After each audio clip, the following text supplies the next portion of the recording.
오늘 저희가 좀 살펴볼 이 말씀은 룻이라는 사람과 나옴이라는 이 사람, 그들의 삶의 모습으로 인해서 그 삶에 하나님이 역사하시고, 그래서 그 역사하신 하나님에게 어떻게 반응했는지를 좀 보려고 해요. 성경에 보면요, 그 성경 이름 있잖아요. 성경이 66권인데 그중에 이름이 붙었잖아요. 성경이 66권인 건 아시죠? 너무 지금 반응이 없어서 우리 청년들하고 말씀 나눌 때는 이게 참 힘들어요. 66권인데 그 66권이 다 책이 따로 있던 것들을 이제 묶은 거예요. 구약 같은 건 얌리아 회의라고 해서 이렇게 형성이 되고, 뭐 성경 정경사 이렇게 보면 재미는 많은 게 이렇게 뭐 어떻게 들어갔다 나왔다 뭐 하기도 하고 뭐 어떤 평가를 받고 이런 것들이 있는데, 여하튼 이 성경에 사람 이름이 들어간 책이 좀 몇 권 있어요. 그런데 그 중에 여자의 이름으로 지어진 건 딱 2권 있습니다. 기억나세요 혹시? 네, 에스더. 또 그리고 룻입니다. 근데 에스더와 룻을 비교를 많이 하는 이유가, 룻은 거기에 또 하나가 더 핸디캡이 있습니다. 이방 여인이었어요. 이방 여인, 모압 여인이 성경에 당당하게 이름이 들어갑니다. 야, 근데 한국에는 또 더한 일이 있잖아요. 경희대 앞에 가면 교회 이름이 룻이야. 전국에 유일하게. 세계에 거의 유일할 거예요. 룻교회. 깜짝 놀랍니다. 룻교회 그러면. 뭐 여호수아 교회도 아니고 룻교회. 사연이 많아요. 그 교회 그 설립하신 분이 사실 어떤 목사님이 설립하신 게 아니고 그 설립자 지장로님이라는 분이신데, 이제 대한수도원에서 오래도록 기도하셨던 분이 이쪽에 이제 기도처를 이제 같이 만들기 위해서 여러분이 같이 모여서 기도하는데, 이 부녀자들이 모였단 말이에요. 그러니까 거기 홈페이지 가면 나옵니다. 우리 룻이 보아스의 마당에 가서 이렇게 나다를 줍는 것처럼 이제 복음으로 이 떨어진 알곡들을 줍자. 이제 그런 마음으로 룻이라는 이름으로 교회를 짓고, 그러다 이제 전영문 목사님이 이제 목사님으로 부임을 해서 이제 교회가 이제 딱 됐죠.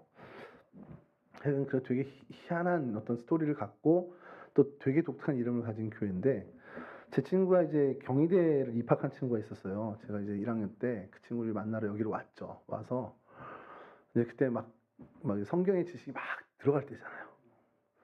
그래요. 신학교 들어가면 일단 막 성경을 막 고등부 때 그것과는 완전 클래스가 다르게 막 성경 지식이 들어가고 막 귀동냥도 하고 그러면서 막 그냥 어깨가 막 이렇게 올라가면 교만이 막 정수리 넘칠 때예요. 그러니까 룻이라는 그거 딱 보면서 룻 저 뜻이 뭐지? 이렇게 하면서 이렇게 얘기를 한단 말이에요. 그 친구한테 이렇게 지나가다 걔가 이제 딱 보던 교회가 있으니까, 저는 신학생이고, 그러니까 야, 저 교회네. 그래서 야, 저 교회 뭔지 알았더니 친구 교회 그러는 거예요. 깜짝 놀란 거야. 이 룻이라는 이름이 친구라는 뜻을 갖고 있거든요. 친구. 이 경영학과가 어떻게 알지? 되게 충격을 받은 거예요. 그 자리에서. 그래서 계속 뭘 얘기하고 이제 대화를 하는데도 그냥 딴 거 신경 안 쓰고, 그거 얘가 어떻게 알았지? 난 신학생이니까 이제 나도 안 건데, 얘가 어떻게 이걸 알았지? 경영학과에서 가르칠 리가 없는데? 그래서 이제 나중에 자존심 상하면 물어봤죠. 너 저거 어떻게 알아? 저 뜻을 어떻게 알았어? 그랬더니 걔가 내 친구 다니는 교회야? 딱 그러더라고요. 자기 친구 교회를 그냥 친구 교회를 한 걸 제가 잘못 알아들은 거죠. 거기 지나갈 때마다 그 친구 생각이 나요. 그래서 이 친구, 우정이라는 뜻을 갖고 있는데, 이제 친구가 사실은 또 엄밀히 얘기하면 이 female, 여자인 친구를 얘기할 때 룻이라는 이름을 사용하는 거고요. 이 집안이 참 룻 집안이 아니라 룻의 이제 시댁이죠. 시댁의 이야기가 처음에 시작이 되는데, 기구합니다. 기구한 것이, 이 엘리멜렉이라는 사람과 나옴이라는 여인이 결혼을 했어요. 그리고 아들을 둘을 낳고 지냈는데, 아들이 말론이라는 사람이 있고 기럧이라는 사람이 있었습니다. 근데 무슨 이유인지 모르지만 이 가나안 땅, 팔레스타인을 떠나서 모압 땅으로 이민을 가요. 오늘날로 치면. 그래서 이민을 가는 게 왜 그럴까, 이제 성경학자들이 여러 설을 하는데, 그냥 대개 그때 이주를 하는 경우는 식량 때문이에요. 먹고 사는 게 없어서. 먹고 사는 게 없어서 이제 보통 가는데, 좀 이따 얘기했지만 사실은 이 집은 그 이유는 아니었습니다. 그래서 어쨌든 가는데, 가서 모압 며느리 둘을 봐요. 근데 이 아들 둘이 남편도 다 죽습니다. 그 나오미 입장에서는 얼마나 비극적입니까? 이민을 갔는데 남편도 죽고 아들들도 죽어요. 남은 건 이제 며느리들입니다. 며느리들이 이 시어머니하고 무슨 관련이 없잖아요, 사실은. 그러니까 떠나라고 이제 얘기를 하는 겁니다. 그랬더니 이제 둘째 며느리는 떠나가고 첫째 며느리가 너도 가라 그랬더니 오늘 우리가 읽은 본문처럼 절대 안 떠납니다. 완벽하게 자기의 어떤 이야기를 하면서 어머니와 같이 머물게 되는 거죠. 그리고 이 어머니의 결단으로 다시금 고향 땅으로 돌아오는 게 이 룻의 어떤 이야기의 중심축이에요. 그래서 그런 어떤 보면서 이제 생각이 드는 게 시대가 어느 시대냐면 이게 사사 시대입니다. 정확히 언제라고 나오진 않는데 에훗 정도의 시절이 아닐까라고 성경학자들은 얘기를 해요. 이제 흉년이 들어서 유대 땅, 특히 이제 베들레헴 땅에 생활이 어려워졌다. 그래서 사람들이 이제 지리적으로 이제 그 풍족하다고 생각하는 이 모압 땅으로 이주하게 되는 어떤 그런 시대가 있었다는 거죠. 그러니까 뭐 이 집안만 간 게 아니라 많은 경우가 이렇게 좀 오고 가면서 좀 풍성한 지역으로 옮기는 일들이 좀 있었다라는 겁니다. 근데 여러분은 알겠지만 제가 전에도 한번 말씀 우리가 나눌 때 이 사사 시대의 대표적인 시대 정신이 뭐였습니까? 사사기의 대표적인 시대 정신은 자기 소견에 옳은 대로 살았다는 겁니다. 그러니까 기준이 하나님의 말씀 아니면 어떤 성경의 정신 이런 게 아니라 내 소견에 내가 보니까 맞아라고 하는 것으로 살았던 게 이 사사 시대의 어떻게 보면은 시대 정신이라는 겁니다. 그러니까 이제 사사 시대의 패턴이 뭐냐면 이런 생각을 하다 보니까 하나님을 떠나는 일이 비일비재하겠죠. 그 전체적으로 민족적으로 다 범죄에 빠지게 되는 겁니다. 근데 하나님이 그걸 가만히 두고 보시지 않죠. 여러분 그런 게 있습니다. 제가 이제 교육전사 하던 시절에 이제 그 사이에 무슨 얘기가 있었냐면 가서 담임 목사님이나 교육 목사님한테 힘든 얘기를 해보라는 거예요.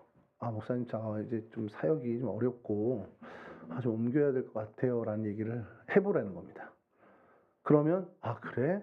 어떡하지? 그래, 그럼 어디 내가 딴 데 좀 알아봐 줄까? 아니면, 그러면 잘 가라. 이렇게 하면, 너는 그런 평가를 받는 전도사다. 그러니까 넌 여기 없어도 되는. 근데, 헛소리 하지 말고 참고 있어. 그러면 너 인정받고 있는 거다. 이런 얘기를 하라는 거예요. 그래서 그거를 제가 엉뚱한 생각을 해본 게 하나님한테 한번 해보는 거죠. 하나님한테 길 어긋나고 하나님 말씀 잘 안 듣고 약간 장난꾸러기처럼 말씀 막 이렇게 하면 하나님이 뭐 그래 네가 그렇지. 그리고 아무 반응이 없으면 하나님이 저를 별로 생각 안 하는 겁니다. 근데 막 즉각적으로 너 어디서 그런 행동을 보여 그러면서 막 잡아다가 막 그렇게 하고 하나님 막 이렇게 징계를 한다면 안심하라는 거죠. 하나님이 그래도 나를 내가 벗어나는 거 굉장히 예민하게 보고 계시는구나.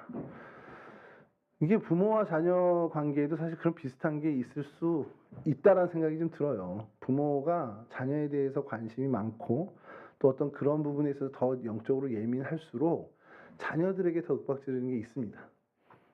근데 아예 그냥 정말 성숙한 부모라 그 모든 것 다 오늘 요게베스 노래처럼 하나님께 맡긴 사람이라면 그냥 자녀가 어떻게 해도 뭐 그렇게 안 하겠지만 저처럼 아직 덜 성숙한 사람은 애가 이렇게 하는 모습들이 다 마음에 안 들면 더 잔소리를 하게 돼 있죠.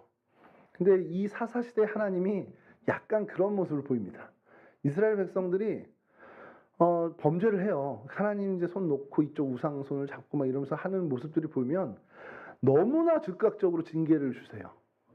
그러니까 뭐 외세가 일어나서 얘네들을 뭐 압제한다든가 아니면 오늘 말씀드렸던 배경이 되는 것처럼 기근이나 어떤 이런 자연재해로라도 하나님이 이 사람들이 어려워져서 하나님을 이렇게 바라볼 수 있게끔 하나님 만드십니다.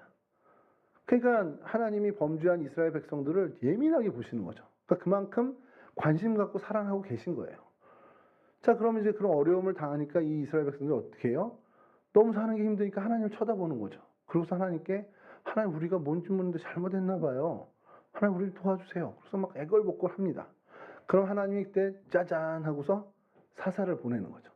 그 사사를 통해서 이방에 압제했다는 압제를 어떤 문제를 해결해 주십니다. 자, 그러면 이제 평화를 다시 찾게 되겠죠. 하나님의 구원을 얻고 평화를 다시 찾아요. 평화를 다시 찾으면 다시 반복하면 안 되잖아요. 안 그래요? 이게 자꾸 저희 집 얘기를 하면 그렇지만 오늘은 뭐 안 들을 테니까. 저희 아들이 게임을 좋아합니다. 비밀입니다. 우리끼리만. 들어가서 제가 방문을 이렇게 딸아이 방문을 이제 노크라고 들어가는 경우가 많지만 아들 방문은 그냥 들어가거든요. 들어가면 우리 아들이 10번 중에 8번은 게임을 하고 있어요. 한 2번 정도 숙제를 하고 있고.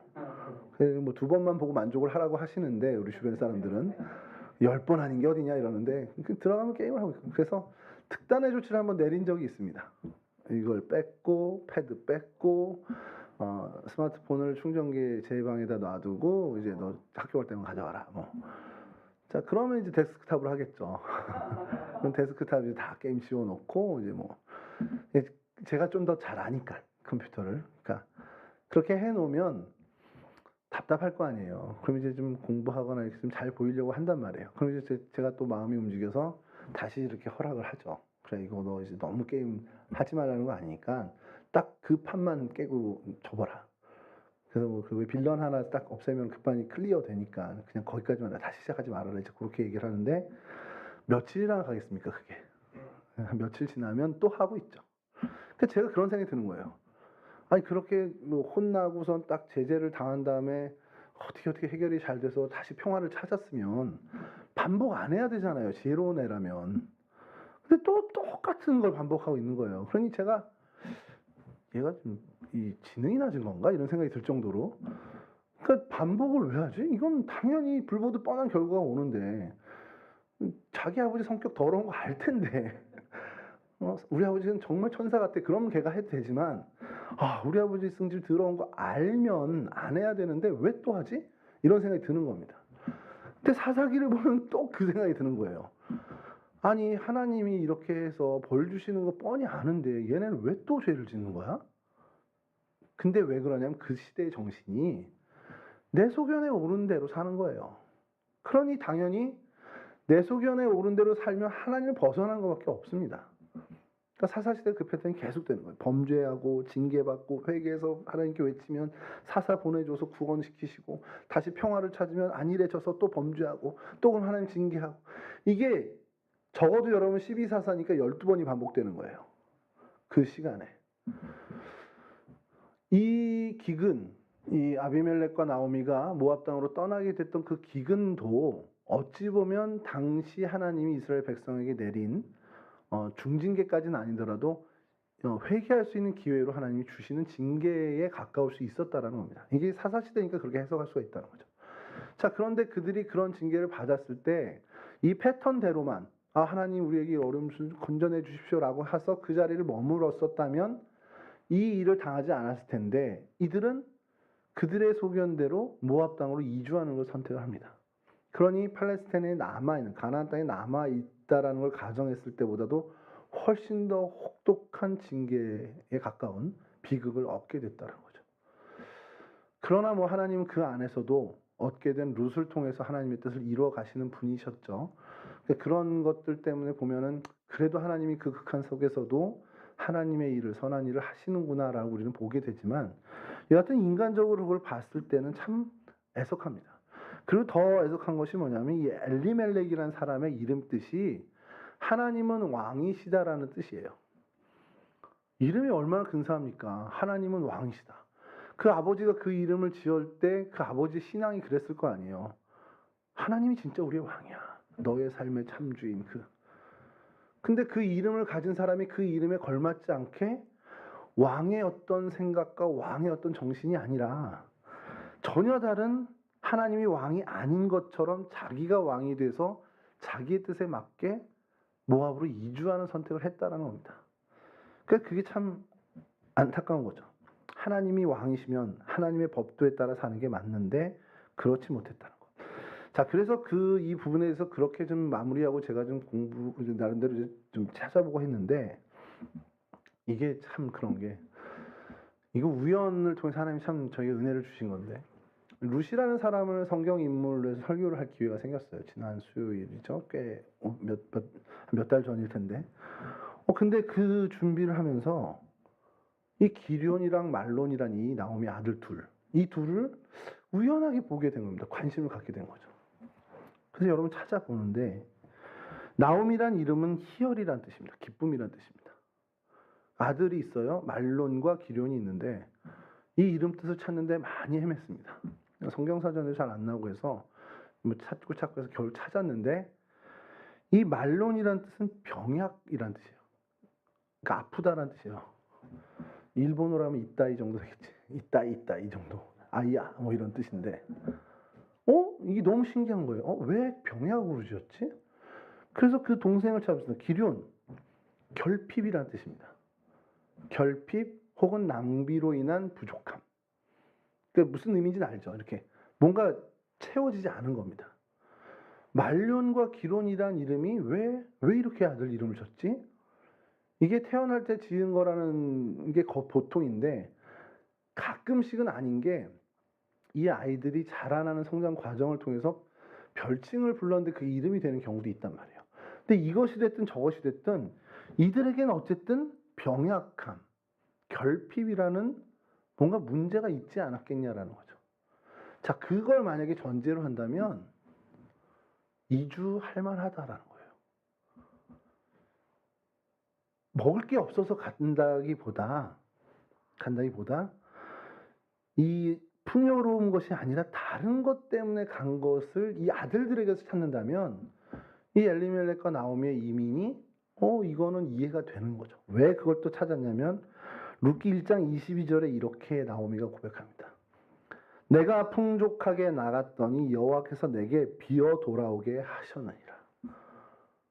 나오미의 이 고백이 갑자기 불쑥 튀어나왔는데 이거 우리나라 말에만 풍족이 있는 거 아니냐고 했는데 영어 성경에도 그렇고 히브리어 성경에도 이 풍족하게 단어가 있습니다. 그러니까 더 이상 여기서 먹고 살 게 없어. 모압 땅에 가서 그냥 밥이라도 먹어야지 하고 나간 게 아니라는 겁니다. 여기서 어느 정도 재산을 갖고 모압 땅으로 이민을 간 거라는 거예요. 어느 정도 먹을 게 있는데 왜 갔지? 이런 생각을 한다면 이유를 아까 말씀드린 아이들의 문제, 병약함의 문제, 혹은 장애의 문제가 아니었겠냐라는 추측까지도 할 수 있다는 거죠. 그래서 주석을 여러 군데 찾아봤는데 한 주석에선 그거를 언급을 하더라고요. 대개의 주석은 그 얘기를 하는 게 없는데 자녀의 문제일 수 있다. 근데 오늘날에도 여러분 문제지만 애들 교육 문제가 아니라 여기서 도저히 얘가 지낼 수 없어. 이게 슬픈 얘기지만요. 이제 장애를 가진 부모님들이 계시잖아요. 우리 주변에 종종. 그래서 선택하는 게 미국으로 가시는 분들이 있습니다. 그러니까 선진국으로 가시는 분들이. 가면 뭐 고생이 끝날까요? 아니요. 더 고생합니다. 부모는 더 고생합니다. 왜 가냐? 우리나라에서 이 아이들이 그 장애를 갖고 자라는 게 너무 결과가 뻔한 거예요. 현재 시점에선. 근데 이 장애를 그래도 그나마 그래도 좀 조금이라도 낫게 기를 수 있는 사회적 시스템이 된 게 선진국이라는 거죠. 그래서 그 이유 하나만으로 가는 경우들을 적지 않게 봐요. 많은 목사님 자녀도 자폐가 있는 자녀가 있는 집이 있었고 다운 증후군이 있는 자녀가 있는 집이 있었는데 여기서 해보려고 해도 안 되니까 이제 가셔서 하시더라고요. 전사님 들어오세요. 괜찮아요. 뭐 우리 사이에 뭐 들어오셔도 됩니다. 괜찮아요. 뭐 자유롭게 하십시오. 오늘 애쓰셨어요. 여러분 좀 한 박수 좀 해주셔도 좋겠습니다. 오늘 거의 뭐 레크레이션 강사 수준이었습니다. 오늘. 여하튼 그런 이유로 자기의 삶의 터전을 떠나서 갔다라는 거를 관점을 본다면 이 엘리멜렉과 나오미는 조금 그 당시 사사시대의 자기 소견대로 산 사람들과는 좀 다르지 않겠나라는 생각이 좀 드는 거예요. 이제 이 연구를 하다 보니까 이제 나오게 된 그거였죠. 그래서 결국은 흉년이 핑계가 돼서 간 게 아니고 자녀의 어떤 힘든 상황 이런 것들이 갔다라면 이해가 되는데 가서 잘 됐으면 좋았을 텐데 이건 하나님의 징계라고 해야 되는지 아니면 정말 운이 없었다고 해야 되는지 모르겠지만 나오미의 고백대로 하나님이 내게 비어 돌아오게 하셨다라는 거. 그러면서 뭐라고 이 고백을 또 이어하냐면 여호와께서 나를 징벌하셨고 전능자가 나를 괴롭게 하셨거든. 그러니까 나오미의 신앙으로는 이 모든 상황이 하나님의 징계로 본 겁니다. 만약에 이 나오미의 고백이 맞다면 어쨌든 나오미는 이걸 깨달은 사람이 됐고 그 이후에 나오미의 행보가 설명이 되는 겁니다. 하나님을 위주로 사는 하나님의 정신, 말씀의 정신, 하나님 중심으로 살게 된 이 나오미의 생활이 설명이 되는 거죠. 근데 그런 경우가 있어요. 이게 진짜 실제 하나님의 징벌이든 아니든 그 사람이 그렇게 느껴서 살아갈 때 하나님의 징벌로 여긴다면 바르게 사는 모습을 많이 갖추려고 합니다. 전에 한번 말씀드렸잖아요. IMF가 당신 때문에 왔다라고 하는 권사님이 계셨다니까요. 우리나라 IMF가 그 권사님 고백에 의하면 자기 때문에 왔대. 자기를 깨우치게 하기 위해서. 그래서 권사님 하나 깨우치기 위해서 하나님이 너무 크게 일하셨는데요. 그러니까 근데 이게 그분은 그걸 당신에게 징계를 주신 거라고 받아들였기 때문에 이후의 삶은 IMF 이후에 그 권사님의 삶과 사업의 모든 원리나 이런 생활이 완전히 다른 사람이 됐다는 겁니다. 그분의 고백이에요. 그때 자기 안 망했으면 진짜 인생 망칠 뻔했다는 겁니다. 그거는 정말 되게 순기능으로 한 거죠. 어쨌든 나오미의 이 일이 그의 가정에 일어난 이 비극이 나오미에게는 어마어마한 어쨌든 전환점이 됐고 사실은 하나님의 큰 역사의 경륜 속엔 굉장히 큰 역할을 하게 된 순기능을 갖게 된 선하게 하나님이 쓰신 일이 됐다라는 겁니다. 그러니까 하나님의 놀라운 섭리는 저희가 계속해서 정말 신비로밖에 여길 수가 없다라는 거죠. 여하튼 이 나오미, 그럼 나오미가 정말 어떤 역할을 했길래 우리가 이렇게 좀 성경에서 나오미를 우리가 주목하면서 이야기를 할 수 있냐? 그것은 룻입니다. 나오미의 열매는 룻이에요.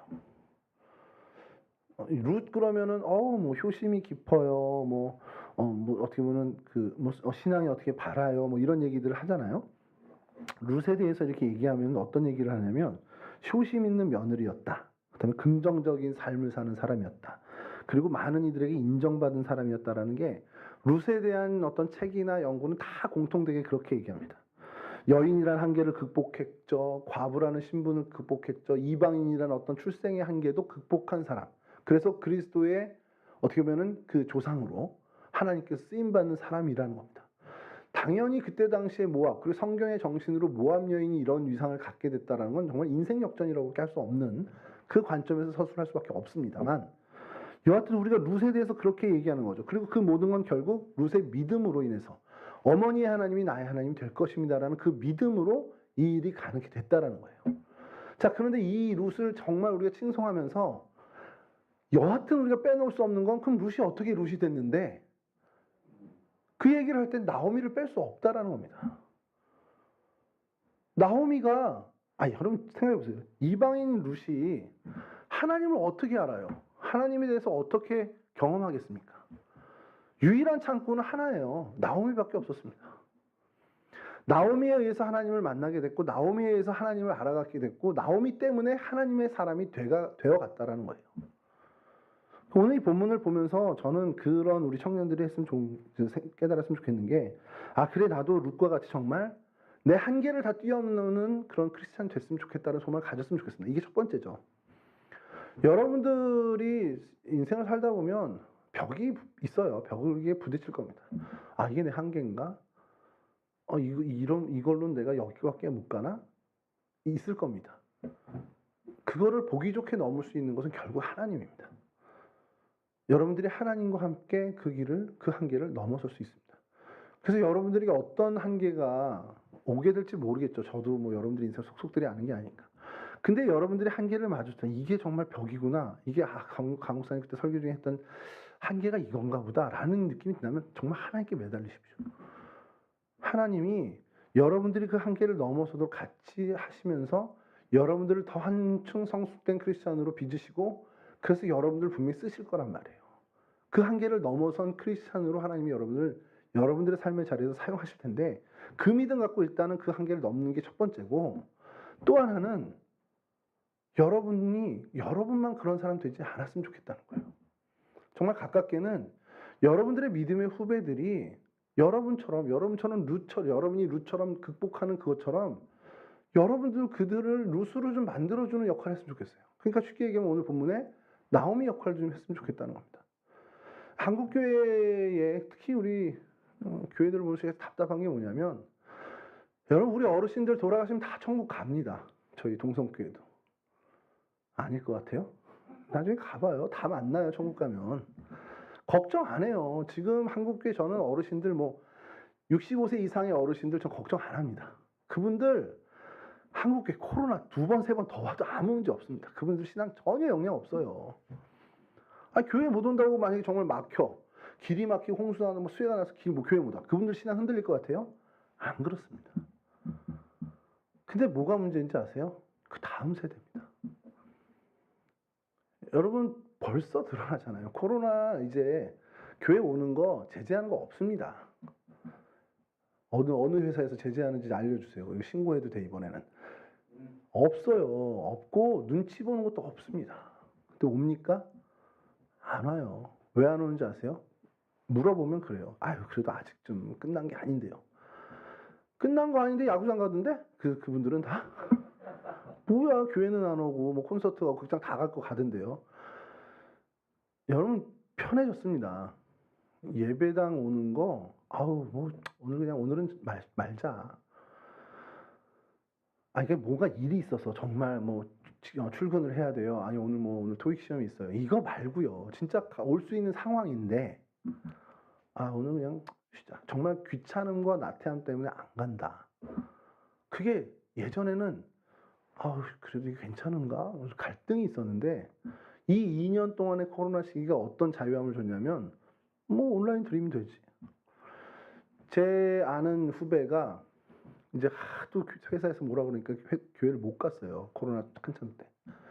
그러니까 지가 너무 괴로운 거야. 그래서 유튜브 틀어놓고 정작 입고 소파에 딱 앉아서 임례할 때 일어나고 봉헌할 때 일어나고 했대요. 그렇게 한 달 이상 했대. 근데 그 친구 고백이 형 근데 한 달 지나니까 추리닝으로 드려. 그 다음엔 누워서 예배 드리고 그 다음에 좀 지나니까 실시간으로 안 한대요. 이따 하지 뭐. 그리고 그날 저녁 늦게 오늘 지나면 안 된다고 해서 주일날 자정 전에라도 했는데 요즘은 화요일날도 할 때 있고 회사 와서 수요일날 오전에 드릴 때도 있고 그렇대요. 그냥 그것도 시청하는 거지 예배 드리는 게 아닙니다. 그 친구 얘기가. 근데 어때 마음은? 물어봤더니 그냥 편해요. 아무렇지도 않아. 그래서 제가 뭐라 그럴게요. 근데 천국 가기 힘들겠다 야. 세게 얘기했죠. 근데 무슨 말인지 알죠 그 친구도. 근데 안 이러려고 정신 차리려고 애쓰는 그 친구도 그래요. 근데 아닌 사람은 오죽하겠냐는 거예요. 여러분 주일 예배가 언제 시작되는지 아세요? 여러분들의 주일 예배는 아침에 일어나서 오늘 교회 가야지 하고 양치질하고 화장실 가는 순간부터 예배는 시작입니다. 그때부터 예배입니다. 오는 길에 그래서 제가 예전에 청년들한테는 오는 길에 운전하다 오는 길에 시비부터 욕하지 마라. 예배 시간이다. 얘기를 하는데 그 모든 발걸음 한 걸음 한 걸음이 하나님을 향한 예배의 시간입니다. 그 시간도. 근데 이게 사실은 그냥 무너졌다고 저는 표현합니다. 65세 이상 어르신들 아니요 전혀 문제 없습니다. 제가 볼 땐 적어도 문제 없습니다. 그 다음 그보다 아래 세대들은 저는 좀 굉장히 심각하다고 생각해요. 제가 10여 년 만에 교육부를 다시만 교육 목사가 됐는데 정말 어렵습니다. 어떻게 해야 될지 모르겠어요. 정말 답을 찾기가 너무 어렵습니다. 이것도 해보고 저것도 히브리 교육에 하브루타를 우리 교회도 해볼까 별거 다 생각했는데 좋은 소스를 몇 개 찾았어요. 실제로 작년하고 올해. 근데 우리 교회 학교에 적용해 볼까 했는데 적용이 안 돼. 일단 와야 적용이 되지. 와야 적용을 하죠. 그럼 찾아가서 해? 요즘 집에 찾아갈 수도 없잖아요. 그럼 어디 카페에서 만나서 하면 좋은데 그걸 좋아하는 세대냐고요. 만나자고 해도 싫어할걸요. 왜요? 교회에서 봐요 이러지.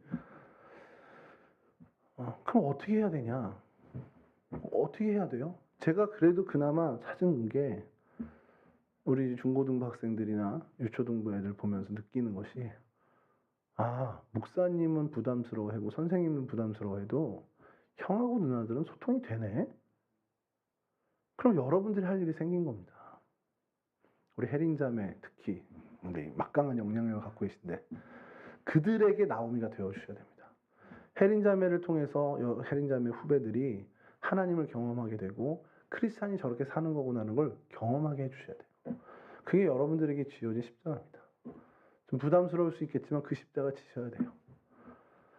여러분들의 후배를 위한, 그들을 룻으로 만들 여러분들이 나오미가 되셔야 됩니다. 그게 우리 동성교회 이 정말 뭐 작으면 작다 할 수 있는 우리 공동체에게 하나님 주신 의무고 십자가입니다. 되게 부담되죠? 우리 승혁 형제 희원이한테 일단 나오미가 되어주셔야 되고, 어렵겠지만 우리 후배들이든 친구들, 뭐 나이가 많은 선배도 좋아요.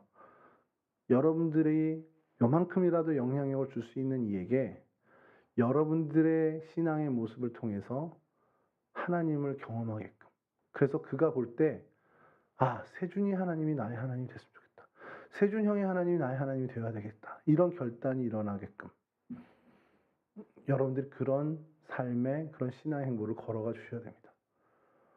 선생님들이 하면야 되겠죠. 선생님들 저렇게 잘 바르게 사시니까.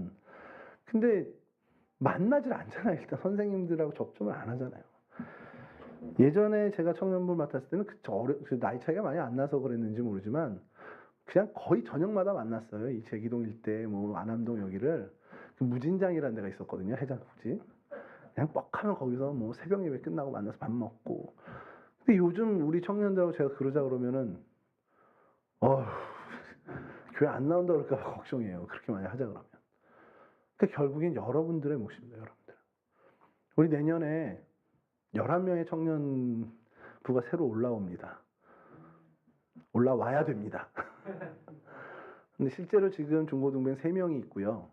나머지 친구들은 우리 교인분들의 자녀들이고 이 교회를 출석할 수 있을지 없을지 미지수인 친구들도 많습니다만, 그게 뭐 1명이 됐든 11명이 됐든 상관없죠. 그들에게 여러분들이 나오미가 되어 주셔야 됩니다.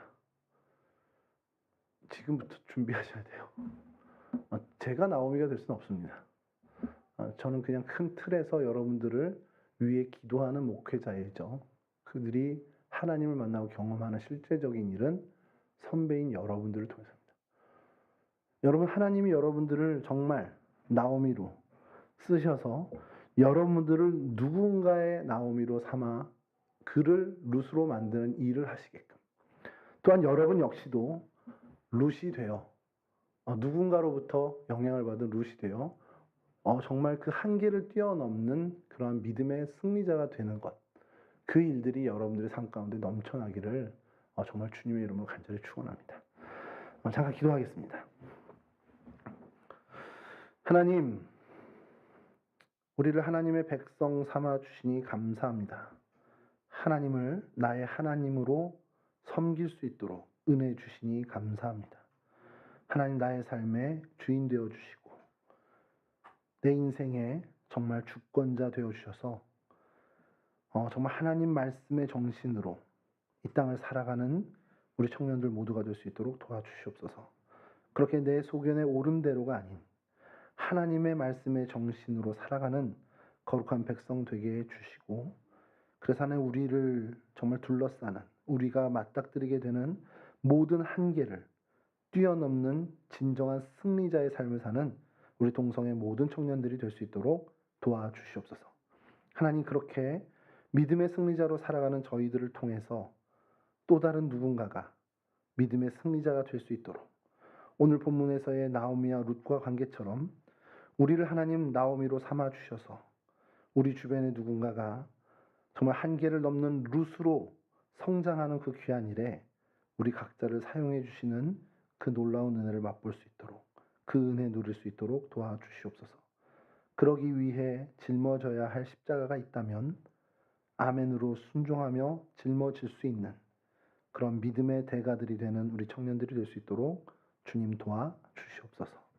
우리의 삶의 현장 가운데도 늘 함께해 주시고 하나님과 더불어 함께함으로 정말 믿음으로 승리하여 나아가는 우리의 삶의 자리가 될 수 있도록 하나님 이 한 주간도 지키시고 인도하여 주옵소서. 감사하며 예수 그리스도 거룩하신 이름으로 기도합니다. 아멘.